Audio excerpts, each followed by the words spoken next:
Les saludo con el saludo de los apóstoles. Haris Shalom.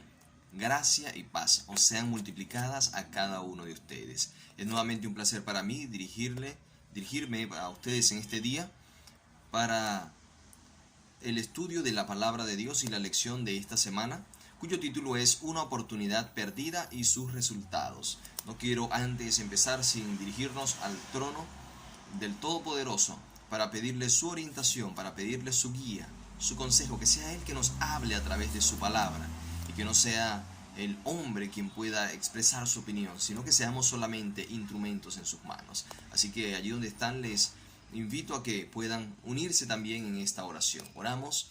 Amado Dios, alabado y glorificado sea tu nombre. Gracias por este día, por tus bendiciones. Gracias por cada persona que puede también escuchar este mensaje de tu palabra. Te pedimos que puedas obrar en cada uno de nuestros corazones y que no seamos solamente oidores olvidadizos de tu palabra, sino que podamos entenderla, podamos atesorarla, podamos ponerla en práctica y también compartirla con otros. Todo esto lo pedimos y lo rogamos en el nombre poderoso de Jesús. Amén y amén. El día de hoy vamos a estar analizando la lección que está dentro del contexto de la historia de un rey de Judá. Este rey es el rey Ezequías. Ezequías es el rey número 13 dentro de los reyes de Judá. Recuerden que en el pasado, hablando del pueblo de Israel, ellos se dividieron en dos partes, los reinos del norte o el reino del norte y el reino del sur. En el reino del norte quedó la capital, posteriormente llegó a ser Samaria, y habían 10 tribus hacia esa zona, y el reino del sur, que la tribu principal era Judá y la sede estaba en Jerusalén. Allí encontramos como rey número 13 al rey Ezequías. Es importante conocer que en los días del rey Ezequías estuvieron presentes entre varios profetas, Isaías, Oseas y Miqueas, que por cierto Isaías también lo vamos a estar mencionando en la lección de este día. El rey Ezequías tuvo un primer reinado o una primera fase de su reinado en corregencia. ¿Qué quiere decir eso? Estuvo en corregencia con su padre, el rey Acaz, que mientras Acaz todavía era rey, él comenzó a reinar. Y luego al final de sus años tuvo un periodo de corregencia ahora con su hijo Manasés, que luego se convirtió en el rey número 14 del reino de Judá. Es importante también mencionar que en días del rey Ezequías, el imperio que dominaba era Asiria. Y el reino del norte, mientras estuvo el reinado de Ezequías, el reino del norte fue atacado y llevado en cautividad por el imperio asirio. Con Judá no pudieron hacerlo, aunque sí tomaron muchas ciudades, cientos de ciudades de Judá, y encerraron, como lo expresan ellos, los asirios, como en una jaula, encerraron al rey Ezequías dentro de Jerusalén, pero le quitaron todas las ciudades que estaban alrededor pertenecientes a Judá. El rey Ezequías en todo esto buscó alianzas políticas con reyes como el rey de Egipto, que en ese tiempo estaba gobernado por los reyes nubios, y reyes como Merodac Baladán de Babilonia, pero Babilonia en eso todavía no era el imperio en el que se convirtió posteriormente. Era todavía un reino débil, y en esos imperios buscó ayuda Ezequías, pero lamentablemente la ayuda no fue mucha, porque ya Dios le había dicho que no buscar ese tipo de ayuda en esos poderes porque eran poderes débiles, que la ayuda la buscara solamente en Dios. Y hay ejemplos de algunos momentos en que Ezequías buscó el apoyo directamente de Dios y Jehová le dio la victoria sobre el ejército asirio.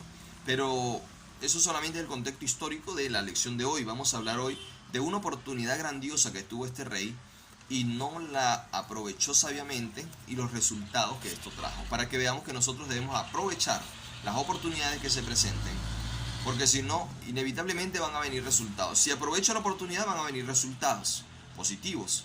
Si no aprovecho la oportunidad, van a venir resultados, pero en este caso, resultados negativos. Nos dice la primera pregunta bajo el subtítulo Una prueba a un rey. ¿Qué permitió el Señor que le sucediera al rey Ezequías? El texto bíblico es claro. En 2 de Reyes capítulo 20, allí pueden encontrar la historia, la pueden encontrar en Crónicas, y como les dije, pueden encontrar también esta historia en el libro de Isaías capítulos 38 y 39. ya que Isaías fue el que estuvo presente allí y también lo escribió en su libro. El Señor permitió, nos dice el texto bíblico, que Ezequías cayera enfermo, y esa enfermedad era de muerte, es decir, no era cualquier enfermedad, enfermo de muerte. Ahora, esa enfermedad de muerte, cuando a veces se presenta una situación, puede tener dos desenlaces: que sea inevitable, como es el caso de, bueno, entre otras, por ejemplo, Sodoma y Gomorra, fue inevitable la caída. O en otras ocasiones puede que, si hay un arrepentimiento, no ocurra el fin que ha sido predicho, sino que hay la oportunidad para el arrepentimiento. En el caso de las ciudades de la llanura ya no había oportunidad para el arrepentimiento. Ya el juicio estaba hecho, ya había sido decretado. Más tarde pasó también con Babilonia. Ya el juicio estaba hecho, había sido pesado en balance y hallado falto. Era inevitable la caída. Pero hay situaciones como la del rey Ezequías, aun cuando se le dice es una enfermedad de muerte, como la de Jonás cuando va a predicar a Nínive, que pueden ser postergados todavía los castigos. Es decir, si hay un arrepentimiento y la persona o la nación manifiesta una buena disposición a cambiar, Jehová puede no traer el castigo que había anunciado, la profecía que había sido predicha en esos días, sino que puede ser aplazada. Ese es el caso que encontramos hoy con el rey Ezequías. Él cae enfermo de muerte. Pasamos a la segunda pregunta. ¿Qué triste mensaje recibió del profeta?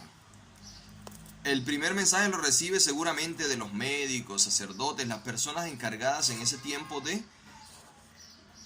ver el enfermo y dar un diagnóstico y un pronóstico. El pronóstico fue malo, la enfermedad es de muerte. Pero ahora viene el hombre de Dios. Sabía que él podía consultar al profeta, o Jehová podía hablar al profeta para que le diera un mensaje. Viene el hombre de Dios. Está Ezequías en su casa, está en cama. ¿Qué mensaje trae el hombre de Dios? Si fuera un charlatán de esos que vemos hoy en día, que solo habla de prosperidad, le hubiese dicho: vas a sanar en el nombre del Señor. O estás sano, declárate sano en el momento. Pero el verdadero profeta da la palabra que Jehová le da. Y viene Isaías. Isaías le da este triste mensaje al rey. Le dice: ordena tu casa porque morirás y no vivirás. Ordena tu casa. El Señor dice que vas a morir. Ordena tu casa. Debía ordenar, por supuesto, la sucesión al trono, el que vendría después de él a reinar, porque era costumbre que tuviese muchos hijos y ellos debían dejar ordenado quién era el sucesor y qué iban a hacer cada uno de los demás. A veces, depende del espíritu que se viera en ellos, los enviaban a distintos lugares y dejaban allí solamente al que iba a reinar. Esto para evitar luego peleas, disputas por el poder. Se le dice: ordena tu casa, ordena la sucesión del reino. Pero también ordena tu casa se refería seguramente a asuntos personales, asuntos espirituales, cosas que él debía ordenar antes de morir. Maravilloso cuando Dios se le revela a alguien y le dice: ya viene tu fin, tienes que ordenar. Hay cosas allí que tienes que ordenar en tu vida para que puedas bajar tranquilo, en paz, al sepulcro. Y lo más importante, con un buen registro delante de nuestro Dios, para que luego, cuando ocurra la resurrección, cuestión que nosotros creemos y aceptamos porque así está escrito en la palabra de Dios, y Jesús resucitó, pues podamos contarnos entre ese grupo que será resucitado para recibir la recompensa del Señor, vida eterna. Morirás y no vivirás. Parecía determinante, pero como les digo, hay cosas que a veces parecen determinantes, pero hay posibilidad todavía de que el Señor pueda obrar de otra manera. Ante esto hay que ir a hacer lo que hace Ezequías: curación e ingratitud.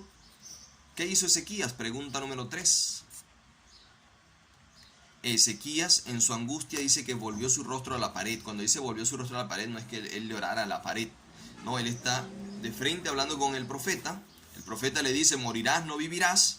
Y él se da la vuelta hacia la pared, o sea, como dándole la espalda al profeta, pero ahora buscando el rostro de Jehová. Ahora él va directo a Jehová, sin intermediario. Comenzó a orar a Jehová y le rogó. Primero le hacía un recuento de todo lo bueno que Ezequías había hecho, porque Ezequías, habían varios reyes que habían hecho lo malo, su padre Acaz había hecho lo malo, pero él apenas pudo, comenzó una reforma. realizó la Pascua, Pesaj, que no se había hecho desde hace tanto tiempo. Invitó, en ese tiempo todavía estaban las tribus del norte, invita a las tribus del norte que vengan a la Pascua en Jerusalén. Hizo reformas religiosas, combatió la idolatría, y él le recuerda todo eso a Jehová y le dice: Señor, acuérdate de todas estas cosas que he realizado. Nos dice que todos esos actos están escritos en el libro de memorias, y varios hombres en distintas ocasiones le recordaron a Jehová estos actos que están escritos en el libro de memorias. Jehová, tú lo conoces, acuérdate de eso que está ya escrito. Y lloró Ezequías con gran lloro y le pidió a Jehová oportunidad, un tiempo más de vida. ¿Cuál fue el maravilloso milagro que resultó de su seria oración y lágrimas? La respuesta de Jehová fue inmediata. El profeta Isaías le dice esto: sale de la habitación del rey, de la sala donde estaba el rey, y va por el patio. Y apenas va por el patio, Jehová le habla nuevamente al profeta Isaías. ¿Y qué le dijo Jehová al profeta? Vuelve y di a Ezequías, príncipe de mi pueblo: yo he oído tu oración, he visto tus lágrimas, te sano, y al tercer día subirás a la casa de Jehová. El Señor escuchó la súplica. Maravilloso nuestro Dios. Escuchó la súplica de Isaías y de Ezequías, y le dijo al profeta: ve de una vez, dale la palabra al rey Ezequías. Así como le dijiste: vas a morir y no vivirás, ahora ve y dile. El Señor dice: al tercer día subirás a mi casa a adorar. Es decir, al tercer día estarás sano. El Señor pudo haber obrado de manera instantánea, ya sea a través de su poder, tocando la vida de Ezequías y quitándole la enfermedad. Pudo haber orado a través del profeta y haberle dicho al profeta: tócalo y que sane, u ora por él y que sane. Pudo haber orado de muchas maneras, pero prefirió usar otra manera, a través de la cual nos da también una enseñanza. Le dijo al profeta Isaías: toma higos y prepara una masa de higos, colócala en el lugar donde está la herida de muerte, donde está el problema, y entonces él va a sanar.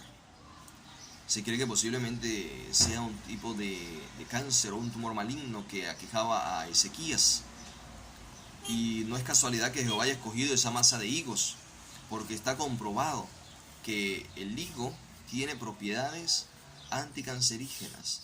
Así que acá Jehová está haciendo uso también de la medicina natural, de las plantas, de las frutas, para sanar enfermedades. Por eso Él decide hacerlo de esta manera y darnos así ejemplo, darnos señal de cómo también nosotros podemos obrar. Él puede sanarnos si estamos enfermos.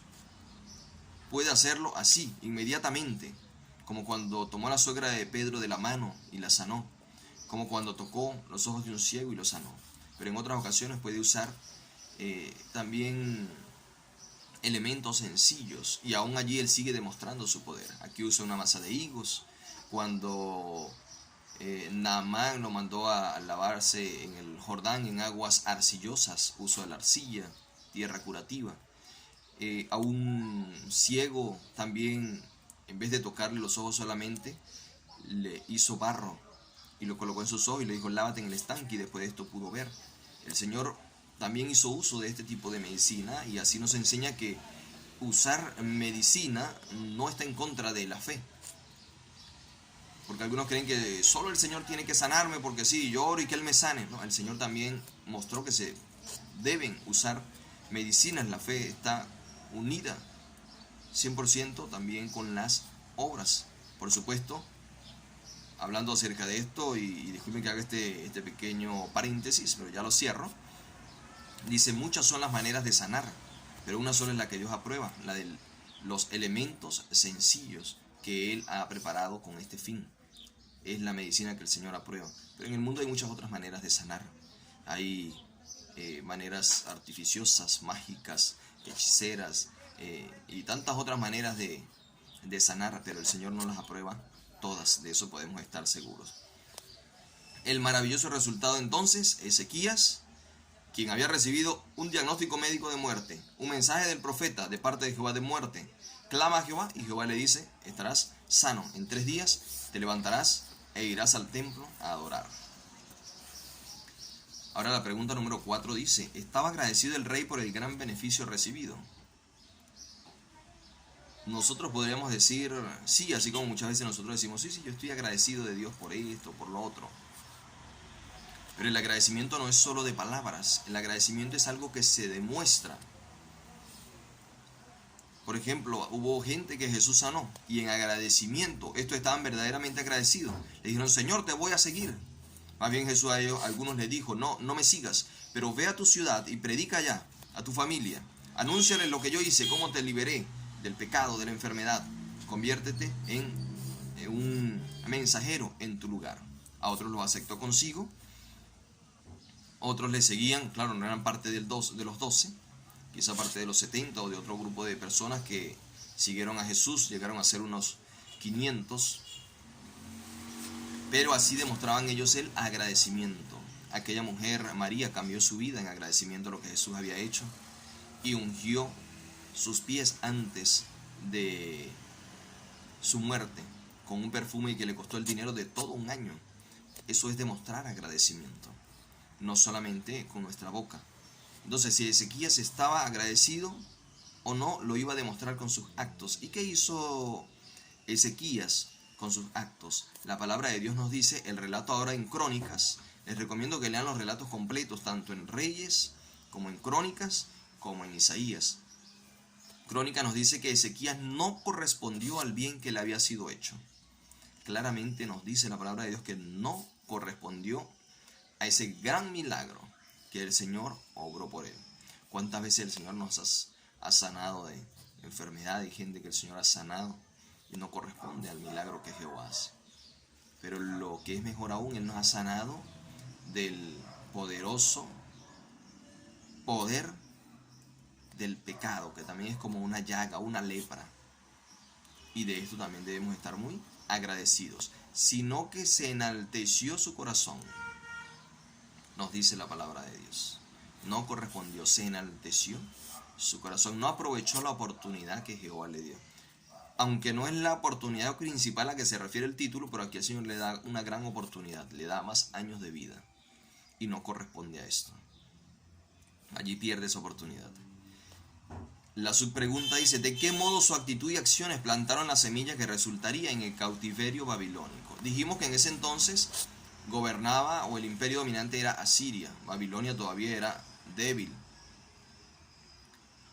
Pero esa acción de Ezequías plantó la semilla para que años después Babilonia atacara a Jerusalén, robara sus riquezas, llevara 1, 2 y 3 veces deportado al pueblo y destruyera la ciudad y el templo de Jerusalén.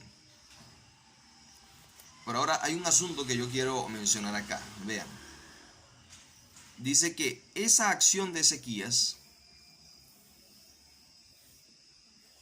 trajo como consecuencia que vino la ira contra él y contra Judá y Jerusalén. No vino en sus días, pero se plantó la semilla para que viniera en los días de sus descendientes. Y al punto que quiero ir es este.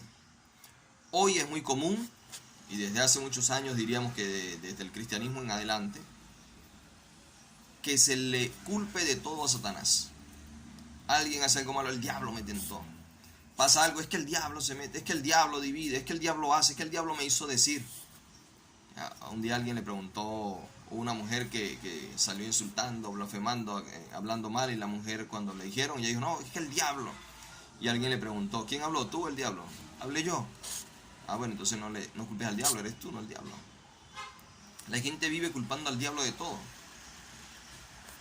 Pero aquí en este hecho vemos cuál fue la causa de la caída de Judá y Jerusalén. Esa acción de Ezequías. Y esa constante la encontramos desde el Génesis hasta el cautiverio de Judá. Es decir, unos 3500 años de la historia de la humanidad. Usted puede revisar todos los escritos de 3500 que narran la historia de 3500 años. Y nunca nadie culpó a Satanás. La Torá, los primeros 5 libros de la Biblia son claros. Y dicen, haces bien, te va a venir esto. El Señor te va a prosperar, te va a bendecir, te va a cuidar. Haces mal, Escoges la maldición, maldito serás en el campo, maldito serás en la ciudad, vas a abortar, vas a hacer esto, va a pasar aquello, te va a pasar lo otro, las naciones te perseguirán, vas a tomar prestado, te vas a quedar endeudado, no vas a tener dinero. Y durante 3500 años todos asumieron las consecuencias de sus actos. Israel actuó mal, era perseguido por sus enemigos, al final fueron destruidos, deportados. Judá actuó mal, también le sucedió lo mismo, claramente lo dice la Biblia. Actuaban bien, Jehová actuaba a su favor, Jehová les protegía, Jehová obraba poderosamente en favor de ellos. Luego fue que la gente empezó a echarle la culpa al diablo, hasta hoy que todos culpamos al diablo. Pero una de las cosas que Jesús hará, dijo un pastor y lo he repetido también, cuando venga es absolver al diablo de tantas cosas. Es verdad, él plantó la semilla, él planta la semilla en el corazón humano. Pero los que decidimos somos nosotros, así que ya no es culpa del diablo. Ahora es mi responsabilidad, porque mi voluntad él no la puede tomar. Yo soy el que decido lo que voy a hacer. Él solamente puede sugestionar, sugerir. Y el apóstol Santiago es claro en eso también. Él dice, cuando alguno es probado, no diga que es de parte de Dios. O sea, no culpe a otro, sino que cada uno de su propia concupiscencia, de su propia concupiscencia actúa y da a luz el pecado, y el pecado trae la muerte. Entonces no es culpa del diablo. Son mis concupiscencias, son mis pasiones no sujetadas y mi voluntad que las efectúa. Ese pecado de Ezequías trajo como consecuencia, años después, el cautiverio de Judá y de Jerusalén, la ciudad y de todo el pueblo. Resultados de la señal. Vamos a la pregunta número 5. ¿Qué señal solicitó Ezequías como prueba de la prolongación de su vida? ¿Y quién más vio esta señal? Generalmente muchas personas me escriben muchas veces, me consultan sobre distintos temas, piden consejo y en ocasiones se encuentran en disyuntivas y no saben qué hacer. Dios es el único que nos puede decir lo que debemos hacer. Ni siquiera un hombre puede hacerlo. Podemos quizá aconsejar, pero quien nos dice lo que debemos en realidad hacer es Dios. Y una de las cosas que siempre he hecho en la vida y he aconsejado a muchas personas también es a que hagan lo que hizo el profeta Ezequías aquí, que soliciten señal a Jehová. Lo hizo también Gedeón. Eso no es falta de fe, es saber si verdad Jehová quiere que yo haga esto o esto, que quiere que vaya por acá o por allá, o por el medio o por ningún lado, o que no vaya. Muchas personas no les gusta, dicen que no deberían pedirse señal, pero es el ejemplo que nos da la palabra de Dios. Entonces Ezequías, Jehová le dice, en 3 días estarás en el templo adorando, y Ezequías pide una prueba. Jehová le dijo, ¿está mal que pidas prueba? No. Jehová le dijo, ¿no te la voy a dar? No. Jehová le dio la prueba. Es más, con las condiciones que él dijo. Se puso la masa de higos, Ezequías recibe sanidad. ¿Y cuál fue la señal? Respondió Isaías, tendrás esta señal de parte de Jehová. ¿Avanzará la sombra 10 grados o retrocederá 10 grados? Todavía Jehová le pregunta a través del profeta Ezequías cómo quiere que sea la cosa. ¿Quiere que la sombra del sol avance 10 grados o que retroceda 10 grados? En ese momento en Israel o en Judá no se contaba con cuadrantes, que eran los que tenían unas marcas, unas líneas, y a través de la sombra que proyectaba el sol, allí se podía saber más o menos qué hora del día era. Eso no existía en Judá todavía. Existía en otras naciones, pero no en Judá. La manera en que ellos tenían para guiarse en el tiempo, aparte de la observación que podrían hacer del sol, era las sombras en unas gradas que había mandado a hacer un rey, si no me equivoco fue el rey Acaz. Él mandó a hacer unas gradas, no eran cualquier gradas, no eran cualquier escaleras, eran diseñadas por gente experta, astrónomos, conocedores en el área, para que las sombras del sol se proyectaran en ellas, y de ese modo ellos pudiesen conocer qué hora del día era, qué momento del día. Esto era una manera rudimentaria, podríamos decir, pero fue el inicio de las divisiones del tiempo que tenemos en la actualidad. Esta era una de las maneras. Otra era colocación de grandes monolitos, piedras, ¿cómo se llaman estos otros? Obeliscos. Otras civilizaciones usaron huecos y en todos ellos se proyectaba la sombra, veían la sombra del sol que proyectaba ya sea en el hueco o en el monumento que estuviese levantado. Eso genera una sombra y a través de esa sombra ellos podían conocer el tiempo, las horas, como podían conocer también los cambios en las épocas del año, en las diferentes estaciones del año. Maravillosa la sabiduría que tenían. Hoy nosotros lo hacemos muy fácil, solo con el reloj, miramos el teléfono. Bien, en esa sombra, en esas gradas, la sombra iba aumentando a medida que iba pasando el día. Y Jehová le dice a Isaías, que le pregunta a Ezequías, ¿quieres que la sombra avance 10 grados o retroceda 10 grados? Lo normal es que avance, porque el tiempo va avanzando. Por lo tanto, Ezequías le dijo, fácil cosa es que avance, igual va a avanzar. Pero la prueba está, yo quiero que la prueba se dé que la sombra retroceda.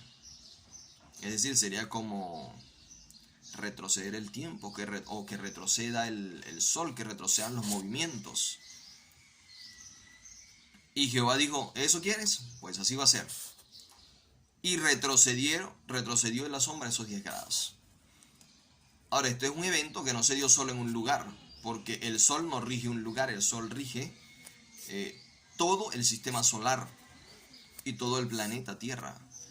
Por esa razón, esto no lo vio solamente la gente en Judá. Los astrónomos de otras naciones también lo vieron. Entre esos, muy en boga en esos días, la astronomía de los babilonios. Ellos sí tenían cuadrantes, seguramente en uno de esos cuadrantes vieron como la sombra retrocedió 10 grados y se maravillaron y comenzaron a indagar, ¿qué pasó? ¿Con qué está relacionado este evento? Se enteraron ellos que habían acontecido este prodigio en Judá, que había acontecido allí algo y por esa razón se había retrocedido la sombra 10 grados. Una oportunidad perdida. Ahora sí vamos con la oportunidad que pierde este hombre, aparte de la que ya perdió, de no ser agradecido, porque Jehová le dio más vida. Vamos, esta es la que está relacionada con el título. Pregunta 6. ¿Qué santa oportunidad fue ofrecida al rey y cómo la usó? Ya dijimos que la gente en Babilonia, Merodach Baladán, manda averiguarlo, o seguramente la gente de ciencia le dice, mira rey, esto pasó.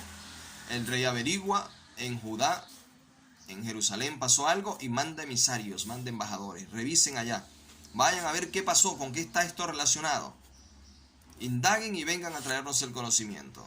Estos hombres de Babilonia van a Judá, a Jerusalén, eran aliados políticos y se le da la oportunidad al rey. Ellos eran paganos, eran politeístas. El rey de Judá era de la religión monoteísta, tenía las leyes de Jehová y tuvo la oportunidad de presentarle a todas estas personas al verdadero Dios, al Creador, al Rey del universo, al que él tiene el control sobre los astros y sobre todo lo que existe, y que lo había sanado de esa enfermedad de muerte. Recuerden que en una oportunidad el rey Salomón también fue visitado por una reina extranjera, la reina de Saba, y esta reina se fue de allí con todo el conocimiento de Jehová, porque Salomón aprovechó y le dio la fuente de su sabiduría, que la fuente de su sabiduría era Jehová. Y él le presentó a Jehová a aquella mujer, y aquella mujer se fue conociendo al verdadero Dios y con el compromiso propio de llevar el conocimiento de Jehová a su nación. Esta oportunidad la tiene ahora Ezequías, pero Ezequías no usó apropiadamente esta oportunidad, sino que Ezequías, nos dice el relato bíblico, que encubrió el verdadero hecho, lo principal, lo que debió haber hablado, que era del Dios verdadero y cómo Jehová había obrado milagros, tanto en Ezequías como milagro, prodigio en la naturaleza, y se cumple el pasaje anterior que leímos, se enalteció su corazón. Quizá comenzó a hablar de sí mismo, de lo que había atesorado, de las victorias que había tenido, cómo había resistido a los asirios, y no aprovechó esta oportunidad para atestiguar del poder de Dios, de la misericordia de Jehová al darle vida. de ese Dios creador, de ese Dios que no es representado en imágenes, en ídolos, y que Él solo es suficiente para regir, crear y gobernar todo el universo. No como los paganos que eran politeístas y creían que no podía haber un Dios tan poderoso como que pudiese gobernar todo. Por esa razón tenían tantos dioses. El trueno era gobernado por un Dios, el mar por otro Dios, la vida por otro, la muerte por otro, y así un Dios para cada acto. Por eso terminaban siendo innumerables los dioses. Y pierde esa oportunidad. ¿Cuántas veces nosotros también no perdemos las oportunidades de hablar de Dios? Preferimos ponernos a hablar de política, hablar de farándula, hablar de deporte, hablar de otra cosa antes que hablar de Jesús. Antes que hablar de lo que Él ha hecho en nuestras vidas. Antes que hablar de sus leyes. Antes que hablar de los consejos que Él nos da. De las señales que se están cumpliendo, de las cosas que están pasando en estos últimos días. Son oportunidades que Dios nos da de estar en contacto con personas y darles esas perlas, esos mensajes. ¿Qué va a hacer Él con ese mensaje? Ya es problema entre Él y Dios, pero nosotros debemos cumplir con eso. Y el rey Ezequías no cumplió, perdió esa grandiosa oportunidad. Y eso, y que se enalteciera su corazón, se llenara de orgullo y comenzara a mostrar todo lo que tenía, eso fue lo que trajo como consecuencia la ruina no solo de él, sino de la nación, de su descendencia y de la nación de Israel. ¿Qué terrible error cometió? Ya me estaba adelantando. ¿Y qué resultado tendría? Dice que cuando ellos llegaron, Segundo de Reyes nos narra que Ezequías les mostró todos los tesoros, la plata, el oro, las especias, los ungüentos preciosos, la casa de armas, todo lo que había en sus tesoros. No quedó nada, ninguna cosa que Ezequías no le mostrase, en su casa como en todos sus dominios. Comenzó a mostrarle todo el esplendor, todos los tesoros acumulados en el palacio, seguramente los tesoros del templo, que eran muchos, y dice en todos sus dominios. En ese entonces hubo ciudades fortificadas, ciudades llenas de... Salomón había dejado en el pasado ciudades especialmente con equipamiento militar. Otras ciudades eran utilizadas para guardar tesoro, parte de la tesorería del rey, fuertemente custodiadas. Todo esto le mostró Ezequías a estos hombres, en vez de mostrarle a Jehová y que ellos fueran allá con el conocimiento de Jehová y pudiesen dar este conocimiento al rey, a la nación, y a través de él todos pudieran tener ese testimonio y quizá muchos pudiesen haberse convertido, como pasó años después, pero producto del cautiverio, como lo vamos a ver también en la experiencia de Daniel que viene más adelante. ¿Qué resultado tendría? Una vez que estos hombres se van, viene el profeta de Jehová y confronta ahora a Ezequías y le dice, ¿quiénes eran? Eran hombres de Babilonia, lejanas tierras. ¿Qué vinieron? ¿Y qué les mostraste? ¿Qué vieron en tu casa? ¿Vieron a un Dios poderoso? ¿Vieron las obras que Jehová ha hecho por ti? Era lo que estaba incluido en esa pregunta del profeta. O por el contrario, vieron lo que tu corazón quiso mostrarles. El rey tuvo que reconocerlo. Vieron todo lo que había en mi casa, nada quedó en mis tesoros que no le mostrase. Oye palabra de Jehová, le dice el profeta. Por desaprovechar la oportunidad, por no honrar el nombre de Jehová, por no ponerlo a él por sobre todas las cosas en primer lugar y mostrarles a ellos al Dios creador, vienen días en que todo lo que está en tu casa, lo que tus padres atesoraron hasta hoy, todo será llevado a Babilonia, sin quedar nada. Y de tus hijos que saldrán de ti, que habrás engendrado, tomarán y serán eunucos en el palacio del rey de Babilonia. Oportunidad perdida, consecuencias fatales, para él, para su descendencia y para la nación entera. A veces pensamos que lo que hacemos no tiene repercusión, y veamos que repercute no solo en mi vida, repercute en las generaciones que vienen, en mis hijos, en mis nietos, en mi familia, en la sociedad donde estamos. El resultado del orgullo y la vanidad de Ezequías, de su codicia, de poner la mira en sus tesoros, en sus riquezas. La riqueza no es mala, el dinero no es malo. El amor al dinero es lo que Jehová condena. el orgullo, la codicia, el deseo de tener más y de mostrarle al mundo lo que tengo. Eso es lo que condena la palabra de Dios. Y lamentablemente eso llenó el corazón de Ezequías en ese momento. Después se arrepintió, pero las semillas que plantó trajeron luego las consecuencias de ruina y de muerte a la nación. Ese fue el terrible error que cometió y el resultado terrible también, no menos terrible, que trajo al abrir su casa y mostrar todo lo que tenía. Estos informes fueron a Babilonia. Pasaron los años, Babilonia comenzó a fortalecerse, dejó de ser ese reino débil, comenzó a fortalecerse y luego se convierte en el siguiente imperio que domina el mundo, como lo registra también la historia universal. ¿Y qué hicieron? Pues había registros, había historias, seguramente había escrituras, donde se contaba que en una oportunidad ellos habían ido a Judá, a Jerusalén, allí habían grandes tesoros e hicieron campañas militares para apropiarse de todo aquello. ¿Fue culpa del diablo? No. Fue culpa de las malas decisiones que tomó el rey Ezequías, que trajeron como consecuencia que abriese, en vez de abrir su corazón para mostrarle a Jehová a aquellas personas, abrió su corazón, pero para mostrar su orgullo, su vanidad, lo que había atesorado. Ojalá que cuando se nos presenten a nosotros oportunidades que se nos presentan a diario, podamos usarlas sabiamente. Y que las semillas que plantemos sean semillas de vida, para mí, para mi familia, para el entorno en el que me desenvuelvo, para la iglesia, para la sociedad. Y no oportunidades perdidas con consecuencias serias para esta vida y la venidera.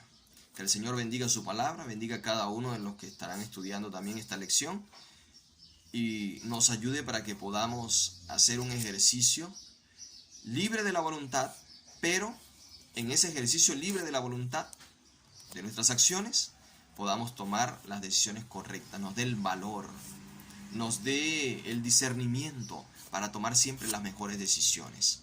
Que sea Él quien nos guíe. Si necesitamos dirección, vayamos a Él en oración. Si no estamos seguros, pidámosle que nos muestre una señal, pero que la decisión que tomemos sea la decisión correcta y no la decisión de un corazón malo, pervertido, como dice Él que es nuestro corazón, y no decisiones que van a pesar en nuestra vida o en la vida de nuestra familia o en la vida venidera que Dios ha prometido. El Señor nos bendiga con su palabra. Oramos en el nombre del Señor. Amado Dios, alabado y glorificado seas. Gracias por las lecciones que nos das en tu palabra. Gracias porque nos has dejado ejemplo de las cosas que no debemos hacer y ejemplo de las que sí debemos hacer. Sea tú quien nos guíes a través de tu Espíritu Santo. Bendice tu palabra y bendice a cada oyente y a cada persona que la recibe en su corazón. Que aumente nuestra fe, ya que la fe viene por el oír y por estudiar tu palabra. En el nombre de Jesús. Amén y amén. Dios les bendiga.